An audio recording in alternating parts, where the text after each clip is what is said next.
Civil सेवा परीक्षा की तैयारी कर रहे मेरे प्यारे नौजवान साथियों, नमस्कार। फ्रेंड्स, आज मैं आप सबसे करंट अफेयर्स पर बात करने नहीं जा रहा हूँ। उस पर भी हम लोग बात करेंगे। महत्वपूर्ण कोई भी घटना मेरी कोशिश होगी कि वह छूटने न पाए, क्योंकि मुझे मालूम है कि उसकी कितनी बड़ी कीमत आपके लिए है। लेकिन मुझे ऐसा महसूस हुआ, और पहले भी मैं ऐसा करता रहा हूँ, कि बीच बीच में उन विषयों पर भी बात की जानी चाहिए जो आपकी तैयारी करने में योगदान करते हैं, या यूं कह लीजिए कि आपकी तैयारी को एक सही दिशा में ले जाने का काम करते हैं। नो डाउट, जो कंटेंट है वो तो तैयारी हो गई, उसके साथ और भी बहुत सी दूसरी चीजें जुड़ी रहती हैं। तो मैंने आज जिस विषय का चयन किया है वह विषय अपने आप में बहुत इंपॉर्टेंट है, और ये बहुत चर्चित विषय भी है। और विषय ये है दो फ्रेंड्स, कि आप गाइडेंस चाहते हैं। सिविल सर्विस एग्जामिनेशन के लिए आपको लगता है कि आपको मार्गदर्शन मिले। ये मार्गदर्शन कहाँ से मिल सकता है? आप बहुत अच्छे से जानते हैं, कोचिंग इंस्टीट्यूट है।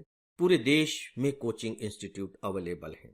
नो डाउट, बाकायदे यूट्यूब चैनल पर आपको बहुत सारे मार्गदर्शक मिलेंगे। कुछ व्यक्तिगत रूप से भी मार्गदर्शन कर रहे हैं। मतलब बहुत से अलग अलग तरीके इसके हैं। और जहां कोचिंग इंस्टीट्यूट यानी कि ऑफलाइन कोचिंग की व्यवस्था है, और आप इस मामले में सौभाग्यशाली हैं कि आप एक ऐसे समय में रह रहे हैं कि ऑनलाइन कोचिंग भी अवेलेबल है। मतलब इतने सारे स्वरूप आपके मार्गदर्शन के हैं। अब आपके लिए जो बहुत महत्वपूर्ण जो बात है, जिस पर मैं बात करने जा रहा हूं, वो ये है कि आप इनमें से किस फॉर्म का चयन करते हैं, किस रूप का चयन करते हैं। यानी कि ऑफलाइन क्लास में जाते हैं, ऑनलाइन क्लास में जाते हैं, या यूट्यूब के आधार पर तैयारी करना चाहते हैं, या पूरी तरह से खुद ही तैयारी कर रहे हो। ये चयन आप करते हैं।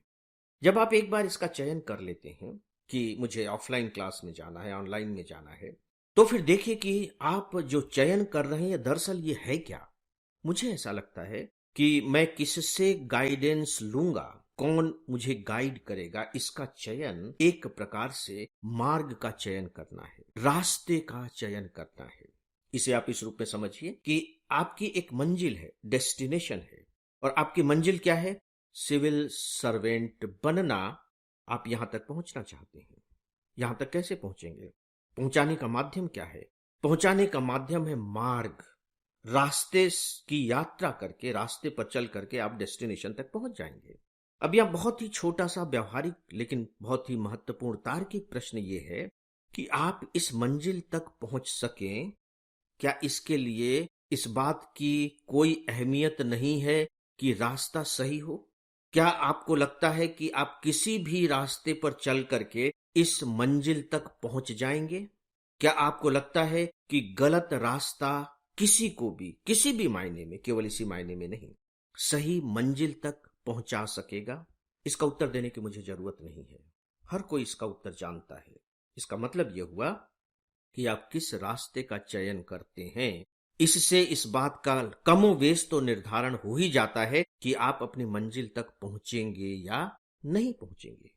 मुझे सच पूछे फ्रेंड्स, तो इस बात की बेहद खुशी है कि पिछले 2 सालों से खासकर कोचिंग इंस्टीट्यूट को लेकर के काफी चर्चा हुई, सामाजिक डिस्कशन हुए। बहुत अच्छी बात है। और उन डिस्कशंस के आधार पर जो बातें निकल करके आई, उनके कुछ अच्छे परिणाम हमें देखने को मिल रहे हैं। इस बार जब रिजल्ट डिक्लेयर हुआ, फाइनल रिजल्ट जब डिक्लेयर हुए, तो आप देखिए, तो आपको बहुत ज्यादा यूट्यूब चैनल्स पर ये बातें दिखाई नहीं दे रही होंगी, सुनने को नहीं मिल रही होंगी कि मैंने यहां से कोचिंग की, मैंने यहां से कोचिंग की, मैंने यहां से कोचिंग।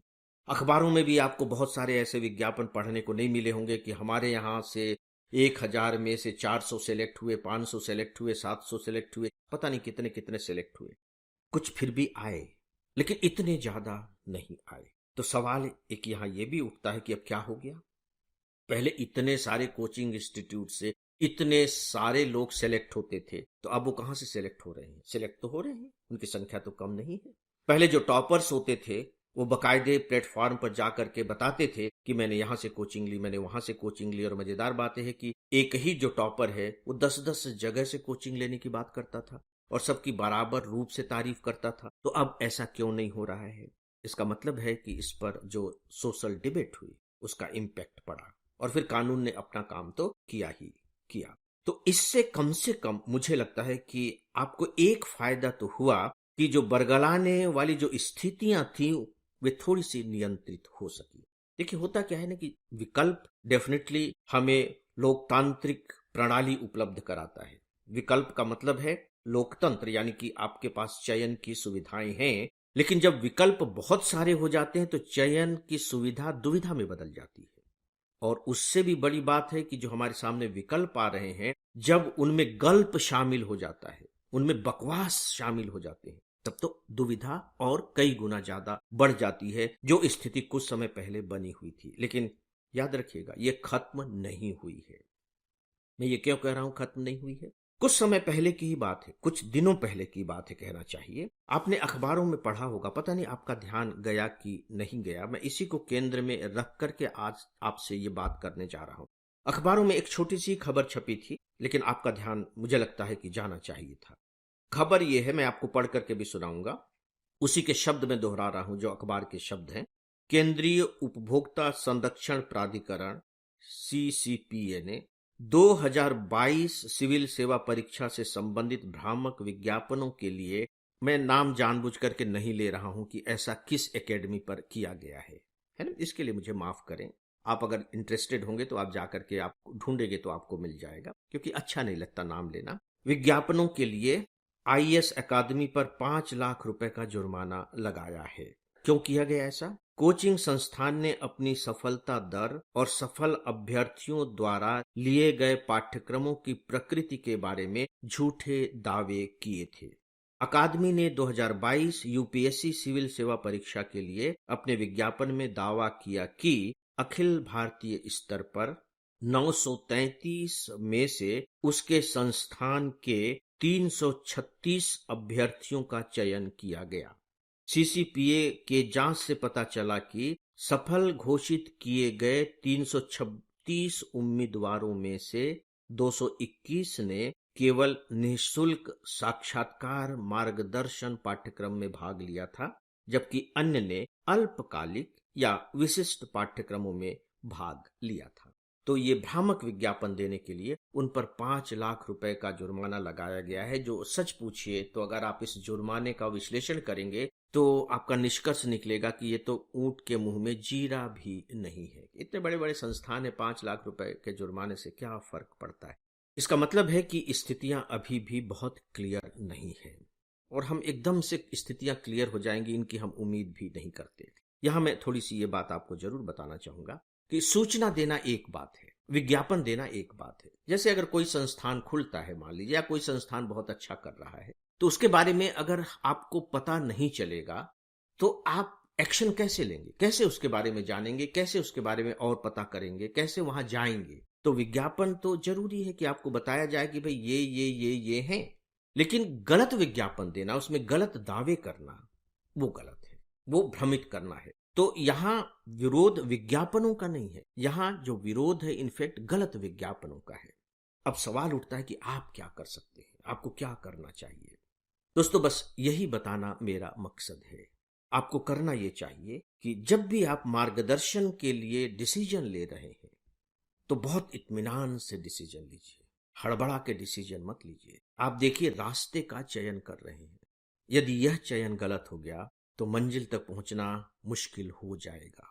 अवसर रहेंगे आपके पास कि आप रास्ता बदल दें, फिर आप रास्ता बदल दें, लेकिन आप कितने रास्ते बदलेंगे? बेहतर होगा कि शुरू में ही आप बहुत सोच समझ कर उस रास्ते का चयन करें। तो समय लीजिए, उसके बारे में दूसरों से बातें कीजिए, इंस्टीट्यूट में जाइए, पता लगाइए उसके बारे में, जो वहां पढ़ रहे हैं उनके बारे में पता लगाइए। केवल विज्ञापनों के भरोसे मत रहिए, तथ्यों के सच को जानने की कोशिश कीजिए। जो तथ्य आपके सामने प्रस्तुत किए जा रहे हैं वो जरूरी नहीं कि सच ही हो। सूरज तो आपको चलता हुआ दिखाई देता है, तो क्या सूरज चलता है? दिख तो रहा है कि सूरज चल रहा है, पृथ्वी स्थिर है, जबकि सच इसके बिल्कुल विरोध में है। तो सच को जानने की कोशिश कीजिए। और मैं यही बात आपको ऑनलाइन कोर्सेस के बारे में भी कहूंगा। ऑनलाइन कोर्स के साथ एक बहुत बड़ी सुविधा यह है कि उनके डेमो लेक्चर्स दिए जाते हैं, तो आप उन पर समय लगाइए। अलग अलग विषयों के जो लेक्चर्स हैं, जो भी लेक्चर्स आपको अवेलेबल हैं, आप उन्हें सुनिए, समझने की कोशिश कीजिए, और फिर उनका मूल्यांकन अपनी जरूरत के हिसाब से कीजिए। यह भी बहुत महत्वपूर्ण पॉइंट होता है कि आपकी जरूरतें क्या हैं। तो ये चाहे ऑनलाइन क्लास हो, चाहे वो ऑफलाइन क्लासेस हो, आपकी जरूरतों को पूरा कर पा रहे हैं या नहीं कर पा रहे हैं। और यदि नहीं कर पा रहे हैं तो फिर चाहे वो कुछ भी दावा करता रहे, उसका कितना भी बड़ा नाम हो, उसकी बिल्डिंग कितनी भी बड़ी क्यों ना हो, आपके तो काम की नहीं है ना। क्योंकि अगर आपको अपनी कमीज का बटन टाकना है तो ये काम तो सुई जैसी छोटी सी चीज ही कर पाएगी, तलवार नहीं कर पाएगी। तो आप अपनी जरूरतों को बहुत अच्छे तरीके से समझिए, पहली बात। और इसके बाद फैसला करने से पहले कि मुझे किससे गाइडेंस लेना चाहिए, वक्त लीजिए, इत्मीनान के साथ इसका निर्णय लीजिए। भले ही महीने 2 महीने क्यों न लग जाएं, अपनी हड़बड़ी पर नियंत्रण रखिए।